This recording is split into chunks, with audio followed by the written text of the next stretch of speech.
Report on this computer. There we go.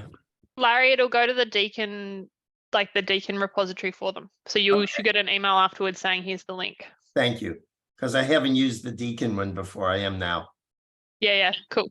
Yeah, Melbourne Uni just got too cranky. So I logically enough switched to Deakin because I work there.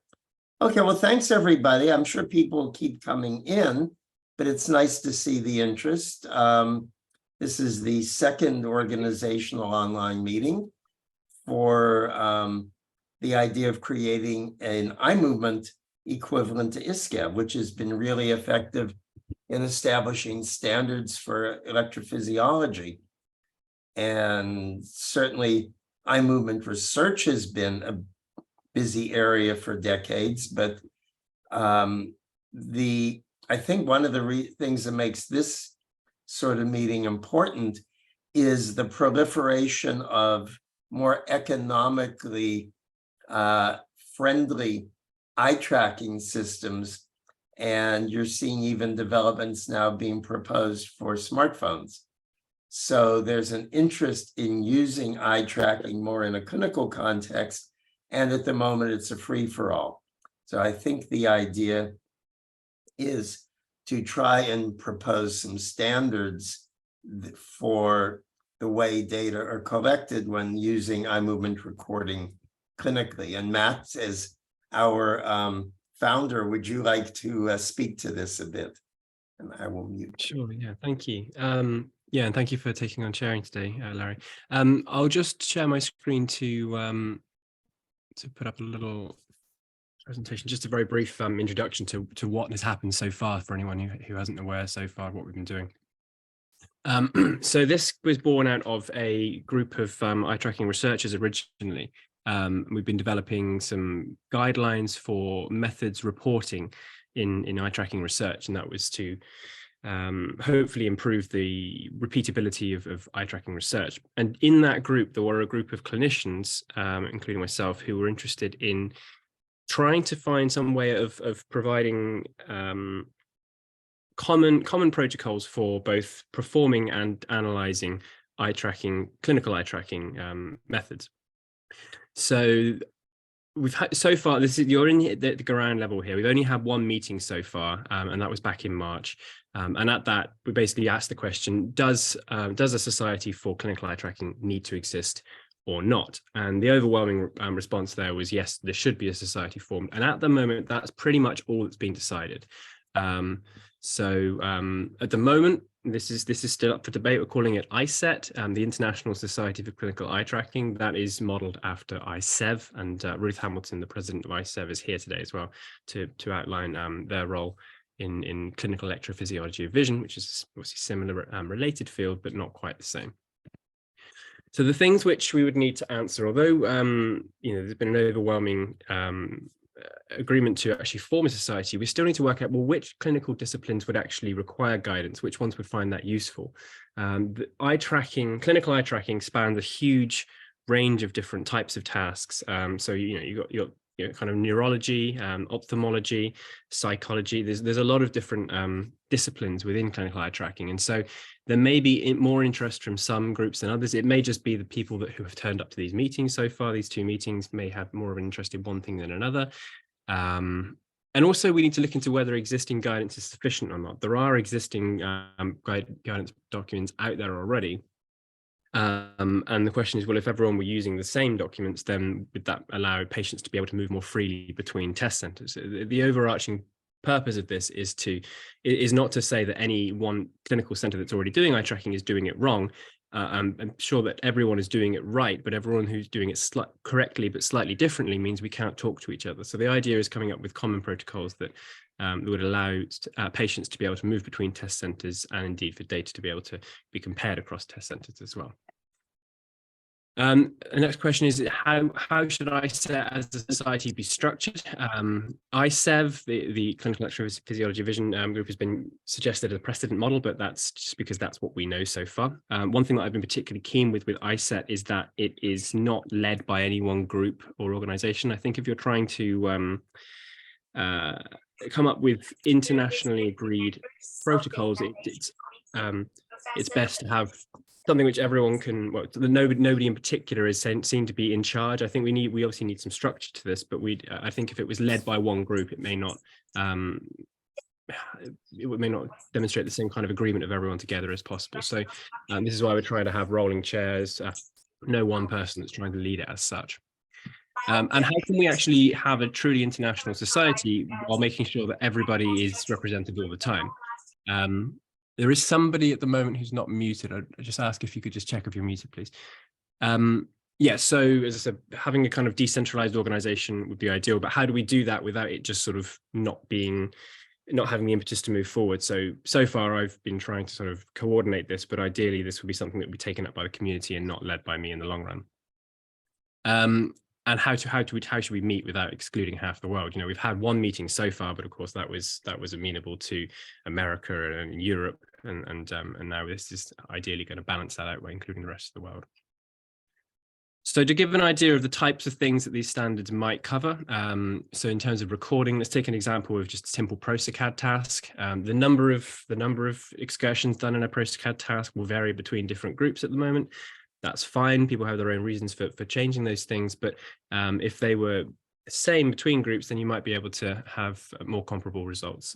Little things like the size of the target used can affect the data itself. The actual size of an excursion, you know, do you do a 5-degree ProSACAD? Do you do a 10-degree ProSACAD? And the number of directions as well. And then there's little things in the way that the data are analyzed. Even if you're collecting the data in the same way, you know, these little things like how do I low pass filter the data in some tasks can make a difference to the conclusions drawn. How do you interpolate missing gaps in the data? How indeed do you identify when there is a gap or a blink in the data? And things like how you need to text the CAD. So a lot of this is probably quite a dry topic in a way, but it's really important, I think, to get into the nitty-gritty and actually work out what, you know, just coming to an agreement on some default so that we can all be speaking from the same hymn book, essentially. It's also worth pointing out that there's going to be no one size fits all criterion here. There's going to be different ways of doing it for different clinical tasks. And this is a potentially huge undertaking in terms of there are so many different diseases that could be looked at, so many different clinical disciplines. So it's going to require probably several different focus groups to actually work out how to do that. As I said, there is existing guidance already for a few things. Certainly for vestibular eye movements, there is a recommended document, but are they sufficient for everyone? Do they need updating from time to time? Some of these things, for example, if we take a look at this internationally standardized anti-SCAD protocol, that was actually based around the idea that at the time it was developed, most people's eye trackers would only record in one axis. So you could get horizontal movements or vertical movements and not both together. And because there is no structure for updating that, it probably does need updating. It was perfectly suitable at the time for the types of eye trackers that were in use at the time. So just worth bearing in mind that there is some documents out there already, and we could either agree to use those or to update them as necessary. So we had this first meeting in March, and at that there were 70 attendees, and Larry was there as well, dutifully dialing in at 2 in the morning. Some of the things that were raised at the first one, other than the agreement that there should be a society formed, any guidance provided by ISCET should not constrain to any one manufacturer. That would be, you know, obviously we don't want to have a kind of monopoly on how these things are done. It would be guidance that hopefully manufacturers would be able to build into their relevant instruments, and they could, you know, say, do you want to run the ISCET protocol for this task, for example. Another thing which many of you will be aware of is that eye trackers at the moment are not certified for clinical use. So a lot of people doing clinical things with eye trackers are doing it essentially off-label. And so one of the other roles that ISCET could have, aside from setting standards, could be to kind of represent the clinical eye tracking field, and hopefully give a voice to the fact that we would like these things to become certified so that they can be used clinically. So the guidance would specifically, what did I say here? The guidance would cover eye tracking per se, but it would also cover things like what is an ample display size for doing an eye tracking task. You know, for example, if you're doing an optokinetic nystagmus task, then you need a sufficient size of display in order to actually generate that OKN. So it would cover both the eye tracking, but also potentially the things like the periphery equipment used as well. it may be helpful to define, if you're trying to do a workup for somebody with infantile nystagmus, for example, what other supporting clinical information is needed as well. So these are all things that could be discussed, and it would be useful just to get people's thoughts today on what you would perceive the useful scope of ISCET being in that way. And finally, since there are so many clinical disciplines to be looked at, one thing that was just discussed was that maybe it would be wise to start by just looking at one particular subdiscipline, and an example that was raised was nystagmus in the first instance, so we can go through the process as a group, and obviously not everyone's going to have an interest in nystagmus, but we can go through the process as a group and then learn from the process of developing the guidelines in the first instance, and then we can broaden out to looking at other disciplines as well. So final thoughts, and I'll hand back to Larry, that these standard protocols would be considered essentially default ways of doing things. It's not saying that if you're going to do an a clinical eye test of some sort, clinical eye tracking test, that you have to do it in this way. It's simply saying that if you have no other reasons for choosing one protocol or another, you might as well pick the default, because then at least you're going to be able to compare your data to other groups. And these standards would be able to be updated as time goes on in response to any changes in technology or changes in medical understanding as well. So that's what I wanted to say, and I'll hand back to Larry.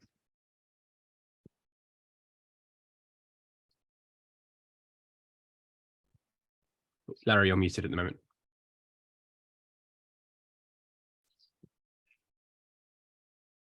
Yeah, my back says I am. And yay.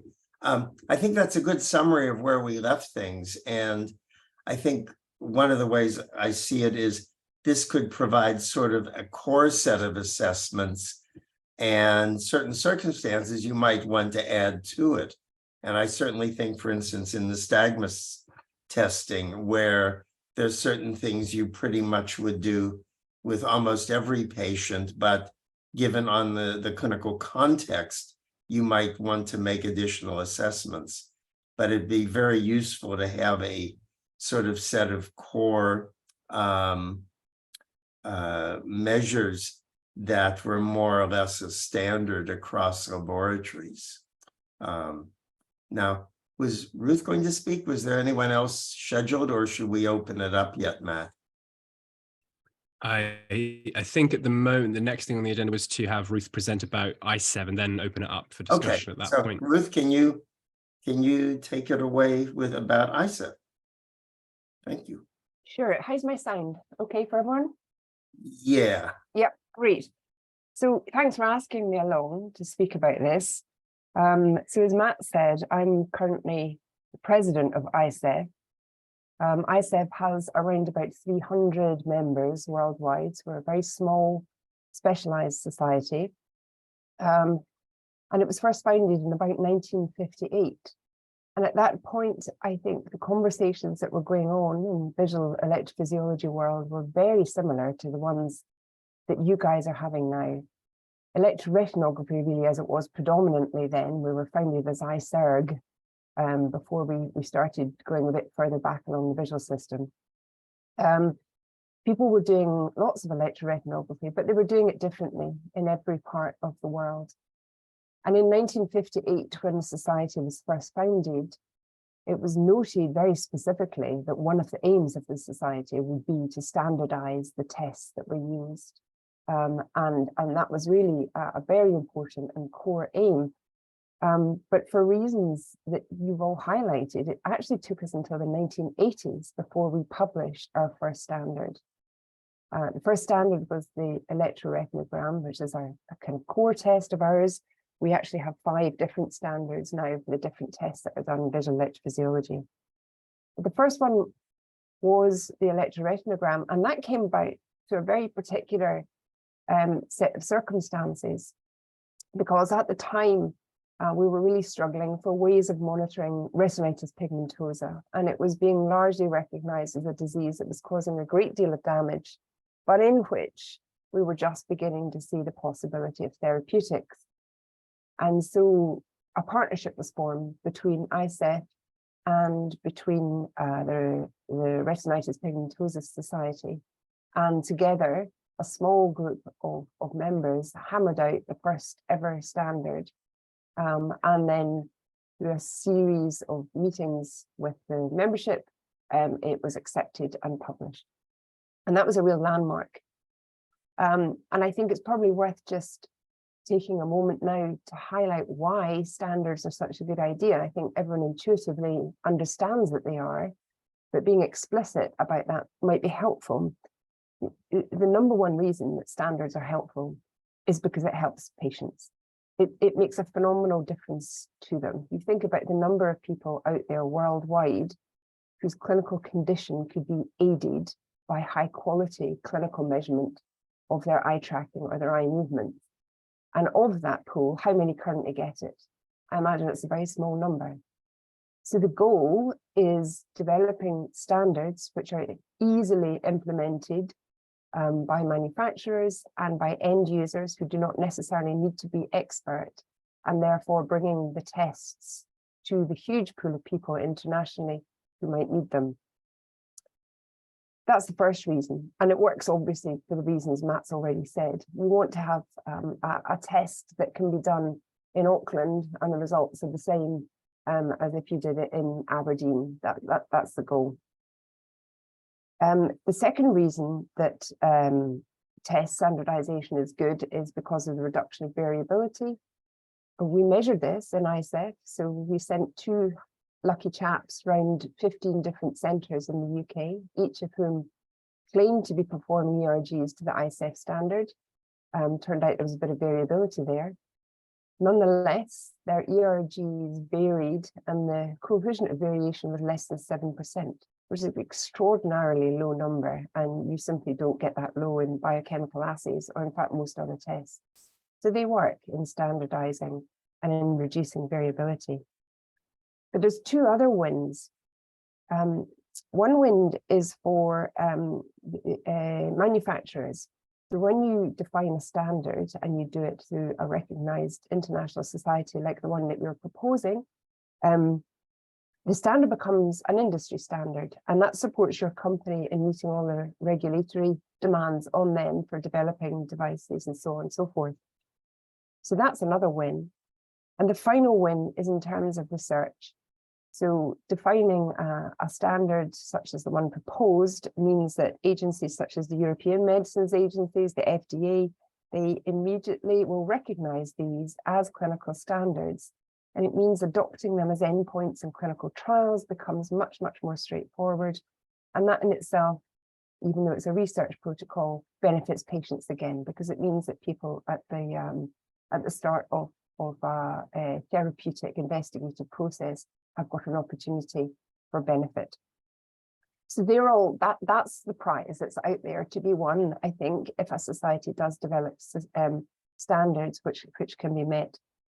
But it's not straightforward, and there's various challenges along the way, which I think Matt has really carefully outlined in terms of the detail. Often people have become very used to doing things their own way, and if a standard differs from that, they see that as an obstacle or a threat, and so on and so forth. So those issues have to be worked through very carefully, and can cause lots of problems. It's probably worth pointing out that as far as ISCET goes, each one of our standards defines merely a minimum. So it's very much the core of the assessment that we're suggesting is undertaken conforms to the standard, and centres are then, of course, as they always were, entirely free to do other tests, additional tests, adaptations of the standard, etc., etc. I think that's quite important because it's difficult sometimes for people to let go of their traditional way of doing things, and that does not need to happen just because a standard exists. And then finally, just very briefly about the structure of the society. So it's probably important to stress that our board of directors includes a director of standards. That's how important they are to our society. And that director's job is to keep an eye on where each standard is, when it's due for updates, appointing the committees that then update them, and so on and so forth. Plus also doing a bit of horizon scanning for, is there a new test out there? And ISCET is now moving beyond electrophysiology and into some psychophysical tests, partnering with other societies, and we're broadening our remit in that sense. So that's the importance that we put on standards, that we have a director on our board. Also on our board, we have 3 vice presidents, and they are geographically selected. So ISCET treats the world as 3 geographic regions. So we have the Americas, and then we have Europe and Africa, and then we have Asia and Australasia, and there's a vice president for each. And our attempt there is to ensure that we've got representation from as far across the globe as we can, inputting into these things. So finally, just a brief note about how standards are developed. So as I said, ISEF is probably going to be different to ISCET in that our standards are very much based on tests, where it sounds as though maybe ISCET is starting to think about having use cases, if you like. Maybe that won't work out that way. But anyway, for us, for each test that's identified, the board appoints a carefully selected committee, and the committee is designed to reflect all geographic regions and is designed to reflect the people who have the expertise and knowledge in the field.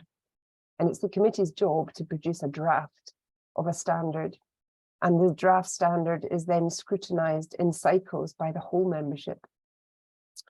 One of the things that happens in ISEF, we're very lucky to have this, is we have our own journal. So Documenta Ophthalmologica is a Springer Nature journal, and it is a partnership journal for us. So that means that we can publish our standards, and for the tests that haven't yet made it as a standard, our guidelines, and for tests which are seen as a newer add-on to the standards, we call them our extended protocols. And they can be published without peer review because they were produced through a peer review process in our journal. And that's essential, not just for the initial publication, but also for the episodic updates that we do for each of the standards. That access to your own journal makes that process much more straightforward. So I don't think I had anything else in my notes to add. I'd very happily answer any questions about ISEF, and thanks again for asking me along. Well, thank you, Ruth. Shall we now open it up for discussion with people can unmute themselves, and please be helpful to hear other opinions. Who would like to start? Anyone?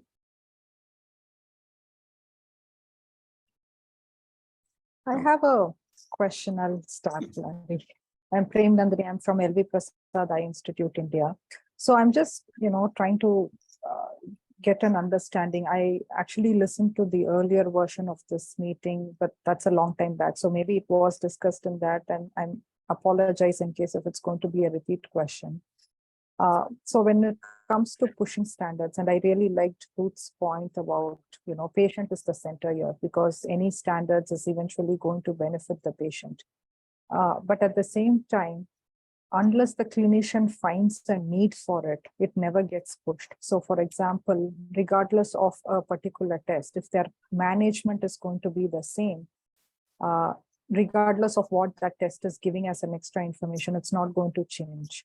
And I'm talking about this from my experience of developing a device for babies, because right now there aren't any pediatric perimeter. And so nobody needs a pediatric perimeter for them to do whatever that they're doing at the present point in time. Okay. So I'm just trying to get a feel for, say, retinitis pigmentosa, and there isn't no known cure as such, unlike glaucoma, for example. And so the visual fields all got pushed quite a bit because the medications change depending on the visual field outcomes. But if there is a disease, and I can take an analogy with nystagmus, because there isn't anything proven to fix it based on that diagnostic test. So how would you address this challenge and yet push for this standards? Well, for nystagmus, the recordings may affect management. They may at times also affect diagnosis. But I think in a broader context, one of the things that may happen is clinicians may not use eye tracking because it's not terribly available. The eye trackers currently are mostly fairly expensive and require a very high level of operator intervention. But I think as hardware and becomes noticeably cheaper, there's going to be at least proposals for developing systems that will be much more widely available. And there's certainly several companies now working on developing phone apps that are overtly intended for clinical use. So clinicians may find that they want this information if the technology makes that information more available. But certainly I take your point that this to some extent needs to be driven by what's felt to be useful clinically. I guess what I'm saying is that might change as the technology advances. And happy to hear your or any other opinion on that. Owen. Yes. Sorry, I'm Owen White from Australia. I think there are a couple of parallels and a couple of differences between this organisation and ISCET. ISCET is specifically directed at looking at the electrophysiology of the eye and the visual pathway to the occipital lobe more than anything else. The problem with eye movements, and we're all aware of the literature, is that you can look at it to look at peripheral function in the orbit. You can look at it for oculomotor nerve problems. You can use it to look at central control mechanisms, etc. And you're going to have probably different standards for almost everything. I think the first thing that this organization would have to do is to define the areas within which it has influence and then develop standards for each of those. And I think that's not dissimilar to what Matt said before, in part, unless, as usual, I was losing concentration. No, I think that's right. And there, if you had a Venn diagram, the different clinical contexts would probably have some features in common in the standards they would use, but there would probably be quite a few variants depending on the context in which the recordings are being done. I would just sort of a simplistic example. If all you're interested in is in the frequency and amplitude of vestibular nystagmus, you're not terribly interested in the fine structure of the slow phases. But if you're actually evaluating, say, infantile nystagmus or an acquired nystagmus, then you might need more detail. But I think, excuse me while I make my phone go away. Sorry. There's not actually a kookaburra in the room. That was my phone ringing. But I think you would have to establish standards for the different clinical contexts. And that's, given the breadth of fields which might use eye tracking, that's a fairly substantial undertaking. Probably everything would not get done at once. I'm going to put my phone on silent. Sorry about that. Matt, did you want to say anything? Yeah, just wanted to pick up on the last couple of points, which was, yeah, obviously the utility of eye tracking in general, I guess, is still emerging. Although eye tracking has been around for quite a long time now, it's still really quite a young field. And I think one of the benefits potentially of ISCET is the ability to help people to enter the field by, you know, when at the moment it can be quite overwhelming for clinicians to start in the field because there's so many choices and ways that you can do things. And over time, I would hope that, you know, we're starting to see more and more utility of eye trackers in various different conditions. So as Prem Nandini said, you know, that it's in some cases, eye tracking may not make a difference to a patient's management, but in that case, you know, people wouldn't be doing it anyway. And so I think, and like Owen was saying, you know, we need to look at, first of all, where is eye tracking? If I'm right, Owen, you're saying, where is it being deployed at the moment? Where are we most likely to be able to actually have influence in terms of making changes? or actually affecting patient outcomes. Is that right? More or less. I mean, we're already working in eye movements, and particularly looking at cerebral processing and sensory motor interaction. But that's just one aspect. You know, I started off looking at metrics like everybody else last century. I think that there are a number of areas where it's very useful. And I think that the first thing that we as a group should be doing is defining those areas, because there are different people who will have different interests. For instance, the orbital people might want to use eye tracking for something, and we should define what they can use it for. People like me, you know, I'm really looking at the brain, not at eyes per se.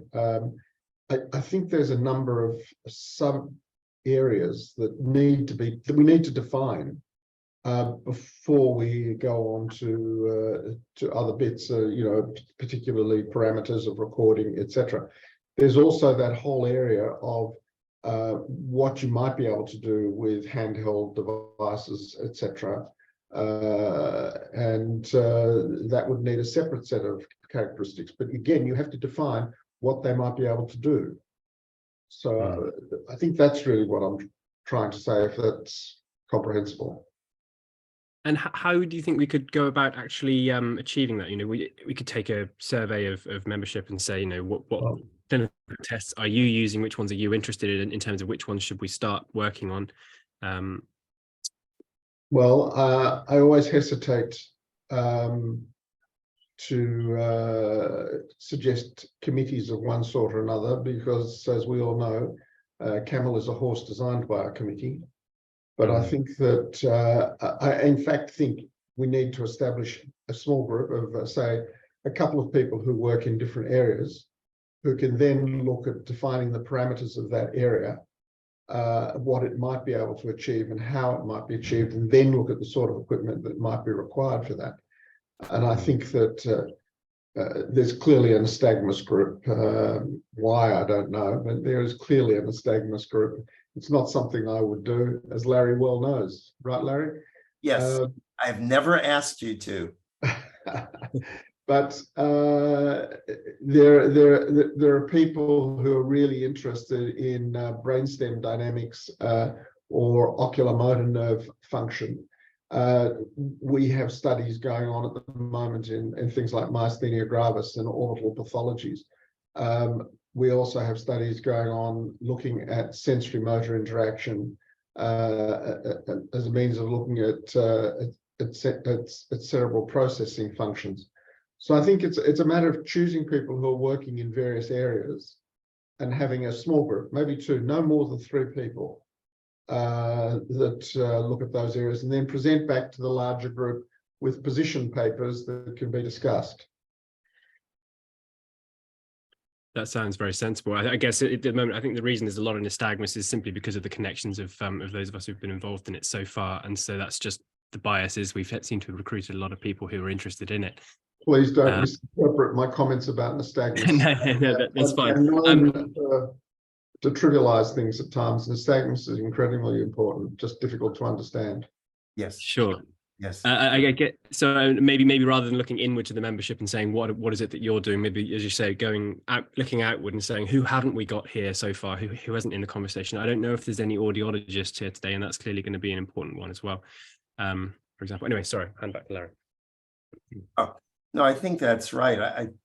I think I tried to contact the people in Sydney, but I don't see anyone here. So, but I think more broadly, I guess to some extent, I think we'd have sort of a mix of discipline specific groups, perhaps like with neurology or neuro-ophthalmology, and then also specific sort of condition, like again, nystagmus, which may cut across clinical disciplines. But I think the committees need to be small and have a fairly focused remit. And I think, like Matt said earlier on, and I believe Ruth said in regard to ISEV, that we would be able to have certain core standards that would probably cut across disciplines that would serve as a common set of assessments, but that could then expand to a superset for more, for lack of a better term, more boutique interests. If somebody wants to know, does their patient, sorry to bring up nystagmus again, Owen, I apologize, but if somebody wants to know if their patient indeed has infantile nystagmus, basically documenting the waveform will tell you that. But if they're interested to know very precisely the effects of an intervention on that nystagmus, that brings in a whole set of more quantitative measures that would be different to simply having a diagnostic requirement. And I suspect application of saccadic characteristics might differ, say, if you're looking, well, to pick a popular area, looking to identify concussion versus, say, looking at an intervention for a neurodegenerative condition where purportedly saccadic eye movement velocity should respond to treatment. So I think you have both at least in my own mind, both discipline and kind of application specific subgroups that we might want to form committees for. I'm done. Anyone else? Please. Any other continents like to join in?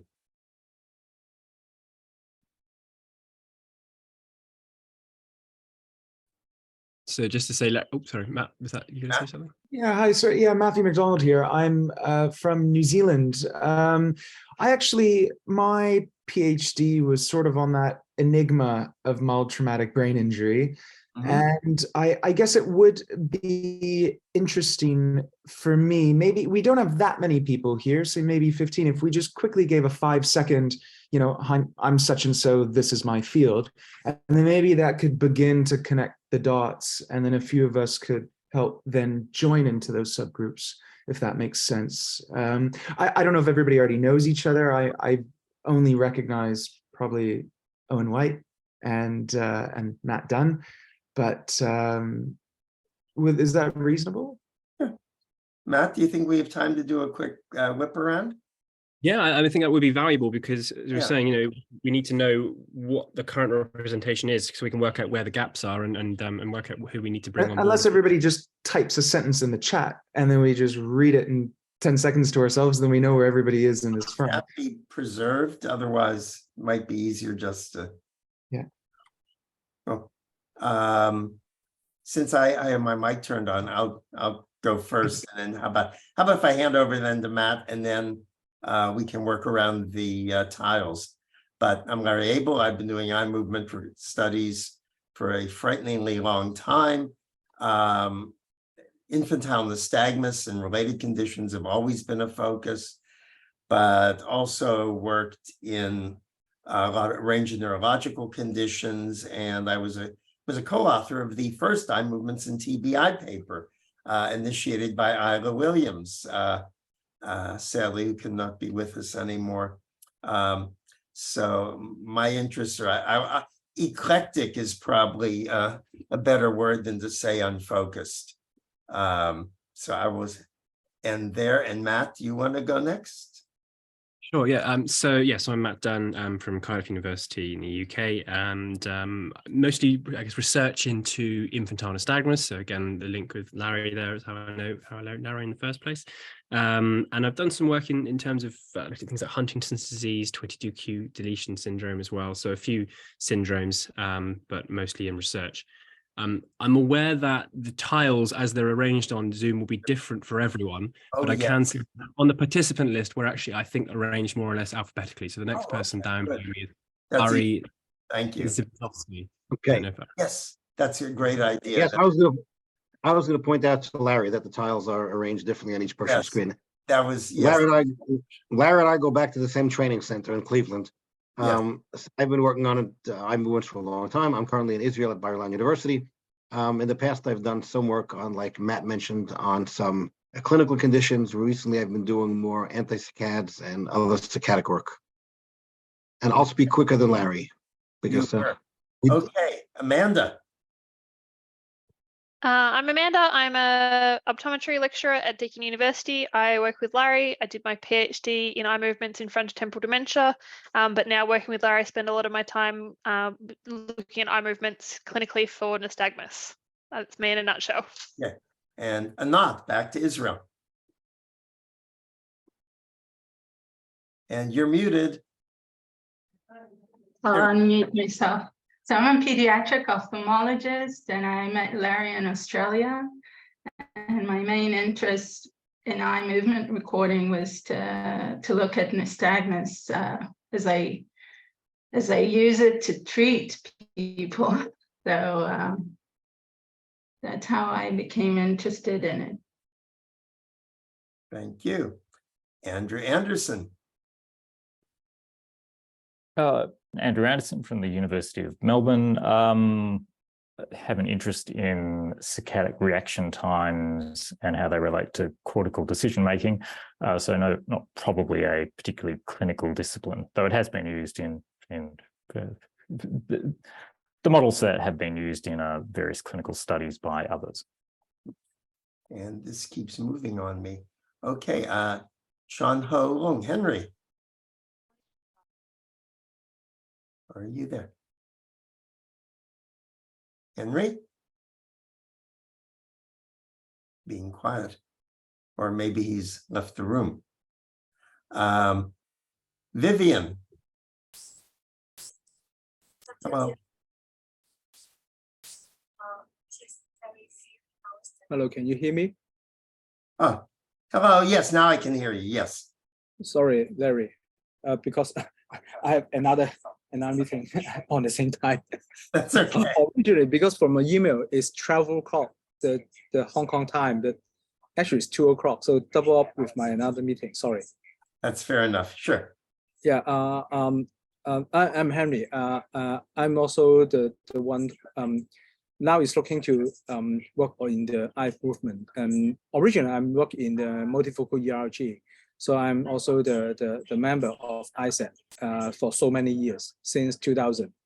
So now, apart from me, you can see that in the participant, KYC, Learn Chiwing and Chiwing Yan are my team members. We are now trying to use the eye movement to see whether we can investigate the reading disability. Look into the case, how we can use the eye movement to make a diagnosis on them. So apart from this, we also try to use the eye movement to look for the other area. So this is why the first time we joined this meeting, and then to see whether we can contribute in this group. Thank you. That's helpful. And again, reading is probably one of the oldest applications in a clinical context of eye tracking with the old Visograph. So thank you. Let's see. Even the alphabetical list seems to wander here, but Gemma Arblaster. I'm Gemma from England. So I work as an orthoptist clinically and also as a lecturer in orthoptics at the University of Sheffield. And so my interest in eye tracking is predominantly eye movements and nystagmus. So I'm interested from a clinical point of view in diagnosis of patients, but also we teach our undergrads to use eye tracking. So I'm here with a kind of educational hat on as well. So nice to meet the group. Thank you. Wish this would quit jumping on me. Is anyone else from Hong Kong, Vivian or KYC? Anyone else want to add, or will Henry represent you? Not, I will move to Mario Giardini. I'm Mario Giardini from the University of Strathclyde in the United Kingdom. I'm an instrumentist, mostly for field and community medicine, with interests in pediatric ophthalmology and pediatric audiology. Great. This is definitely much more dynamic than I thought it was going to be. Krishnaveni Nagarajan. Krishnaveni, please. Yeah, hello. I hope you can hear me. Yes. Yeah. My name is Krishnaveni. I'm from Larry Prasad Eye Institute, India. I work with Dr. Prem Nandini here. We have been involved into eye movements because we were looking at the eye movements of children with Oops, you just dropped out. amblyopia, particularly Okay. anisometropic amblyopia. So we real-world visual search task to understand the eye movements, to compare whether their dominant eye also has any eye movement deficit and all. Good. Thank you. Monica Thakur. I'm audible. Yeah, audio is not too good. Hello. Yeah, it's better. Yeah. I'm Monica Thakur. I am from Larry Prasad Eye Institute, India. I also work with Dr. Prem Nandini Satkuvanam. I generally study on infant gaze reaction time. I looked at the difference between infant gaze reaction time in healthy infant as well as infant who have any developmental delay or cognitive impairment. Great, thank you. Thank you. Onyeka.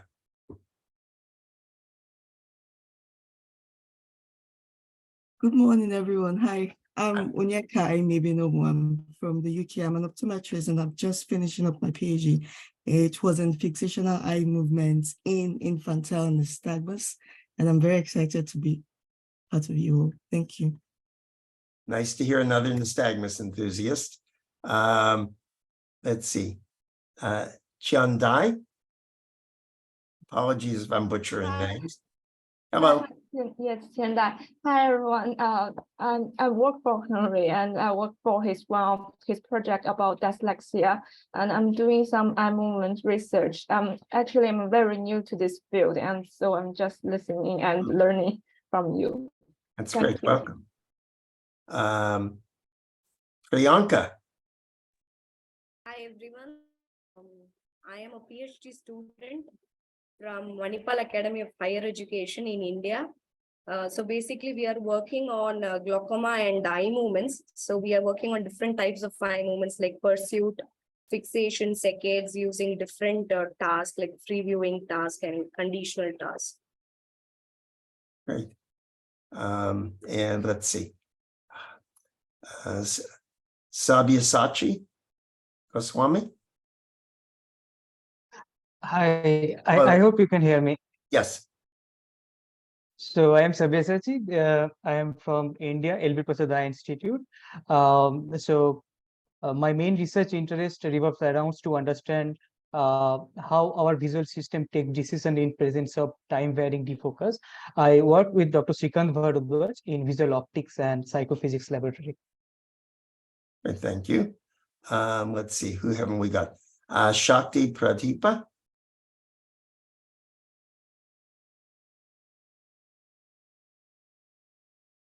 Shakti, are you there? Yeah, can you hear me? Yes. So I'm Shakti Pratipa. So I'm going to join Larry Prasad Eye Institute and Dr. Prem Nandini. So I'm going to join her in her project. So I'm new to this field, so I'm interested in it a lot. Great, well, welcome. And oops, the last person I see on the list is Srikant keep moving. Bharadwaj. Thank you, Larry. I'm Srikant Bharadwaj from LB Prasad Eye Institute as well. I'm not an eye movement purist like most of you. I'm interested in binocular eye movements, mostly Burgess eye movements, and how the visual system optimizes single vision at varying viewing distances. I'm also interested in the stability of eye movements and the kind of patterns of instability that you would see in many front-end limitations of the eye. When the optics of the eye is degraded, does that have an impact on the stability of eye position and so on and so forth? So many of the issues that were spoken here are very relevant to Virgin's eye movements as well, and I love to learn from all of you. Thank you. Sure, and I know there are other people here with an interest in Virgins as well. So we kind of neglected that as the disjunctive eye movement, but certainly it's an important thing to look at. Have I missed anyone as I try to go down the jumpy list? Just me, Larry, just me. Oh, sorry, Owen. Please. That's all right. You know that I'm not the sensitive type. I'm learned that. At Monash University in Melbourne. I am probably the one person that's been working longer in this area than Larry. When did you start? Having started in the 70s. So did I. I'm a neurologist, neuro-ophthalmologist, neurophysiologist by training. My interests started off in extrapyramidal disorders and have moved through a wide range of primarily neurological disorders. Our laboratory is primarily staffed with people working in neuropsychology, and we look at central processing using visual oculomotor system, which occupies approximately 53% of all cerebral networks. We've applied this to both the diagnosis of abnormality, the detection of side effects, and also the monitoring of progression of disease, and continue to do that.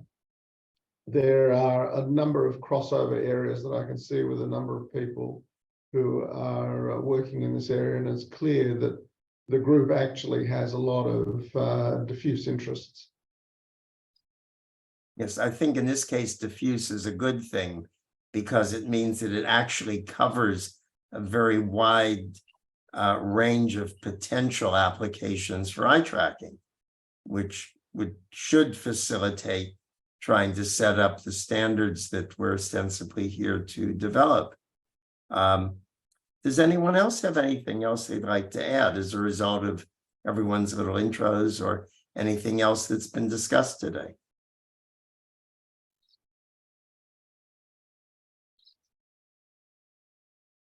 Larry, I would just say that I've made a list here of all the things that have come up there, and actually is a surprisingly broad range of interests actually, so that's really good to see.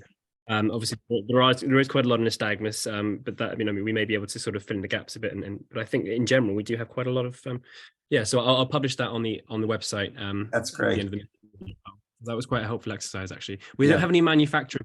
I should say at the last meeting we had 3 different manufacturers, so may need to sort of just make sure that they're brought on board and kept on board too, because they're going to be important in this conversation. And Mario was saying he's an instrumentalist, and I think it would be useful to have people with technical expertise as well as the clinical expertise as part of the team. In ISCET, that's particularly important, is because those are the people that can really define, what a cutoff filter should be, frequency. That's the technical stuff as well. So anyway, I'll stop. I think a good example of why that's important is at Arvo. I spent a lot of time talking to the pupil labs engineers, and they have a number of systems, some of which are AI based, and sounded wonderful until I asked them what happens if an abnormal eye movement is recorded. And because the system doesn't train on them, it treats any abnormality as noise. And apparently they hadn't actually thought about that till I and several other people started asking them about it.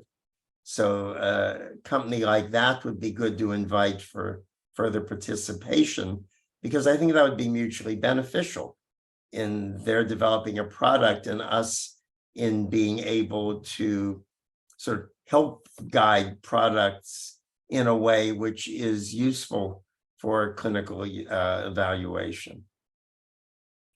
But I think it'd be really good to get more hardware and, well, software people involved in this. Anyone else? Yes. Matt. Yeah, I was just going to suggest, just because we've got 5 minutes left, it might be worth just getting the views of the group in terms of how this works. You know, does it work to have a meeting that's sort of centered on the West and then one that's centered on the East? Does that work, rotating over and back? Just be useful to know that before we all disband. Oh, and also, sorry, I want to also just suggest, I'm going to put in the chat the link to sign up to the mailing list. So that is not just a receiving mailing list. If you're on that, you can send messages to the entire group as well. So the idea is that everybody is able to have a chat via that list. So if you join that, then we can all stay in touch afterwards. Yeah, that's a good idea. Well, right, this time slot is good for everybody except the Americas. Oh, sorry. Matt, I just wanted to thank you for putting this together, and this time works wonderfully well for us in India. Just wanted to check if, I know this is the second meeting, but are we intending on meeting at certain periodicity so we can put it down in our calendars and make sure we are there? I think it would be wise to get something regular going on. Yeah. So far, it's just been the 2 meetings that we tried to give at least a month's notice so that clinicians could make it. Although, Larry, you did mention that there were several ophthalmologists who were unable to make it because it was at least during clinical time for them. And I know we've got a lot of researchers here and not so many clinicians. So that is obviously something we want to maybe remedy, because this is about clinical eye tracking per se. Although it may be that at this stage, the researchers are the ones leading the way. I don't know. Well, it might be. This time slot doesn't work well for the Americas, I don't think, but I don't think it's possible to get one that will work for us all. Yeah, it's a big planet. But if we had one that was a bit later, I think it would accommodate from the Middle East to Australasia. So that would work here. And then perhaps maybe we do need to sort of have alternating ones where we can get convenient for Europe and the Americas, and then everything to the east of Europe, the east of Suez meetings. But, Larry, times are not going to suit everybody. I mean, right now you could get the west coast of the US and they should be able to do it, although it would be at night. I think to some degree it will have to be movable so that some people at different times will have meetings that are at not particularly kosher times, so to speak. Yes. But the reality is that if we rotate that to some degree, everybody suffers equally. I think the benefit of having everybody, or as many people as possible who are interested, present at most of the meetings probably trumps the unpleasantness of having it at different times. No, I think not, as you said, no one time will accommodate the whole world. But I think if we try to have them so that they're not totally implausible for a large number of people, we should at least be able to be pretty inclusive. And if we keep them recorded and keep the results up on the website, hopefully people who are interested can stay up to speed.